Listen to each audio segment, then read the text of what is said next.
Allahu yastafi minal malaikati rusulan wa minan nas. Innallaha sami'un basir. Allah memilih para utusan-utusannya dari malaikat, dari manusia. Sesungguhnya Allah Maha mendengar lagi Maha melihat. 76. Ya'lamu ma baina aydihim wa ma khalfahum. Allah tahu apa-apa yang ada di depan mereka. Wa ma khalfahum, dan Allah tahu apa-apa yang ada di belakang mereka. Wa ilallahi turja'ul umur. Dan di sisi Allah sajalah turja'ul umur. Semuanya dikembalikan. Pertama, poin yang ada di ayat 76, berhenti untuk terlalu mengkhawatirkan. Ya'lamu ma baina aydihim wa ma khalfahum. Berhenti untuk terlalu mengkhawatirkan. Berhentilah untuk terlalu mengkhawatirkan. Khawatir tentang masa depan, takut tentang masa lalu yang terus menghantui kita. Berhenti. Allah tahu masa depan yang terbaik untuk kita, dan Allah tahu masa lalu yang kita sembunyikan darinya. Jadi jangan terlalu khawatir, karena kekhawatiran kita itu belum tentu terjadi.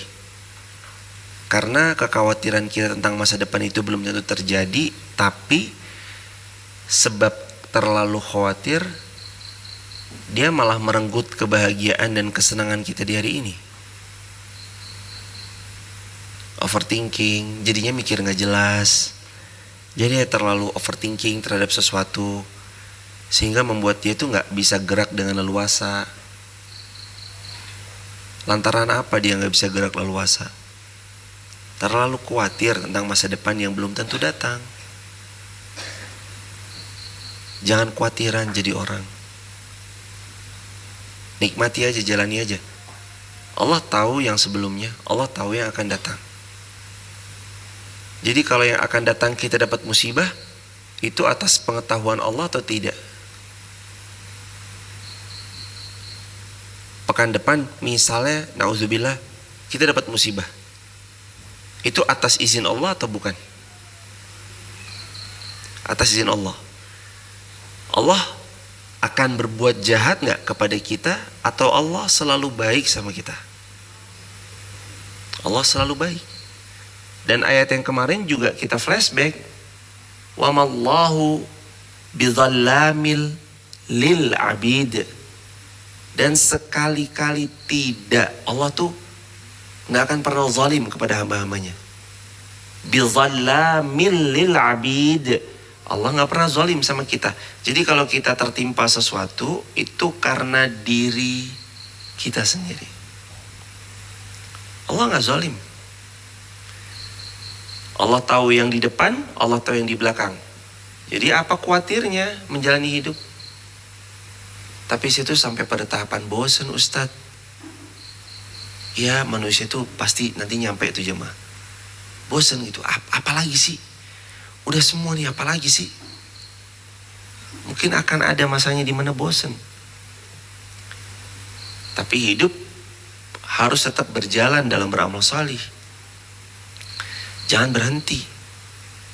Karena berhenti mengayuh sepeda akan membuat jatuh. Kalau sepeda terus di kayu, dia akan sampai pada tujuan. Tapi kalau berhenti di kayu, jatuh. Kayu aja terus. Injek kayak pedalnya terus. Injek. Sampai di tujuan insya Allah. Yang penting jangan berhenti. Jamaah kalau malas, tetap aja ngaji. Lagi bete, tetap aja ngaji. Lagi gak mood, tetap aja ngaji. Lagi sakit, tetap aja usahain ngaji. Lagi bener-bener gak enak, usaha aja terus untuk mendekat sama Allah. Jangan terlalu mengkhawatirkan apa yang belum terjadi. Rata-rata sih yang dikhawatirkan tuh gak terjadi. Kalaupun ada yang terjadi, itu bagian kecil dari banyak yang kita khawatirkan gak terjadi. Jamaah mengkhawatirkan 100, yang kejadian paling 2. Yang 98 nggak kejadian. Tapi kadang kita tuh fokusnya, bener kan? Fokusnya kepada yang 2 itu, padahal 98 yang dikhawatirkan itu nggak terjadi. Bener kan? Tuh kan? Kemarin saya bilangin juga apa? Padahal dari 100 yang kejadian cuma 2, yang 98 nggak terjadi. Tapi dia bukan fokus yang ke 98 yang tidak terjadi, tapi fokusnya sama yang 2. Muncullah kemudian peramal. Merasa bisa untuk melihat masa depan, lalu dia membuka praktik. Dan ada saja orang yang datang kepada orang pintar. Kenapa disebut orang pintar? Karena yang datang orang yang tidak pintar. Kenapa disebut paranormal? Karena yang datang orang yang tidak normal. Tapi Ustadz, saya kayak disantet. Baca ayat kursi. Enggak, tapi enggak mempan Ustadz. Enggak mempan dari mana? Ayat kursi, zikir pagi petang, Al-Quran. Kok bisa dibilang enggak mempan? Kok bisa firmannya Allah dibilang kalah sama dukun santet? Kok bisa? Gak mempan Ustadz, sudah baca ayat kursi. Kok bisa? Allah dianggap kalah sama makhluk. Allah dianggap jauh daripada kekuatan yang makhluk. Allah dianggap lemah, dukunnya lebih kuat. Kok bisa? Padahal kata Nabi, siapa yang baca zikir pagi petang, Allah akan berikan banyak perlindungan. Siapa yang baca ayat kursi, tertempel padanya ada malaikat yang menjaga sampai dia terbangun. Ayat kursi yang dibaca sebelum tidur. Siapa yang baca ayat kursi selepas 5 waktu sholat, maka dia akan masuk surga setelah dia mati. Atau tidak ada yang menghalangi dia masuk surga kecuali kematian. Siapa yang membaca Allahumma anta rabbi la ilaha illa anta khalaqtani wa ana abduka, dan seterusnya itu, maka dijamin masuk surga.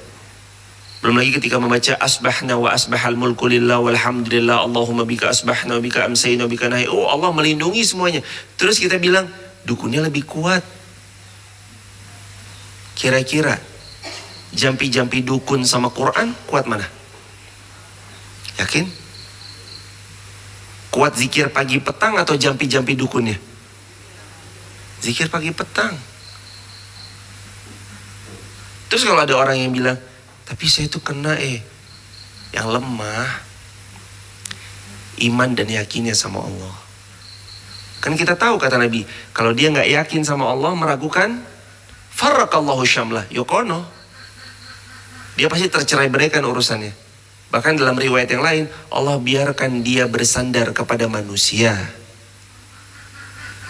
Dianya ragu sama Allah. Hadirin, itu kan yang kemarin dibahas. Tukang jahit profesional legend. Se-Wonosobo tahu beliau ini performanya top. Orang Jakarta order jahitan di beliau. Orang Surabaya order jahitan di beliau. Mau pelantikan DPR lah apalah, pelantikan para staf menteri, wakil menteri, presiden, kabinetnya, semua jahitnya kepada beliau. Ini misalnya beliau legend nih, legend. Ya ada orang ngeraguin beliau. Orang kalau udah sampai titik segitu hebatnya, gak mau waktunya terbuang sia-sia. Pitching gak cocok, selesai. Pitching tuh kayak ketemuan gitu lah, Dirin. Oh bagaimana, mau seperti apa modelnya, oh dengan budget berapa, apakah begini-gini. Gak cocok, selesai. Gak mau buang waktu. Orang tuh semakin tinggi, semakin gak mau buang waktu. Gak mau ngeladenin hal-hal yang, mohon maaf, sepele. Gak mau, waktunya terlalu berharga. Ini penjahit legend misalkan. Tiba-tiba ada orang, tapi bisa nggak? Nanti jelek lagi hasil jahitannya. Nanti. Ya udah mas, silakan cari yang lain. Terima kasih, saya pulang. Dah. Nggak berpanjang kata, hadirin. Tahu kenapa banyak manusia pada akhirnya dia dikalahkan dengan tadi ya, sihir-sihir dan segala macamnya? Karena dia meragukan Allah. Dia nggak yakin seyakin-yakinnya sama Allah. Makanya yang demikian itu mengenai hidupnya. Yakin sama Allah hadirin. Allah kok dibuat main-main, kita nggak yakin. Lawang kita loh naik kereta nggak kenal masinis, kita paham kita bakal nyampe dan selamat. Berulang kali kita ulang. Naik pesawat nggak kenal pilotnya, nyaman. Kita yakin pilotnya ini pasti akan membawa kita ke tujuan. Kenapa sama Allah ragu? Allah tuh mau nyampein kita pada tujuan yang lebih besar. Jadi berhentilah terlalu khawatir tentang masa depan. Poin yang kedua, apa yang diambil dari ayat ini? Belajarlah untuk ikhlas. Bahwa setiap masalah pasti punya jalan keluar kalau kita serahkan kepada Allah.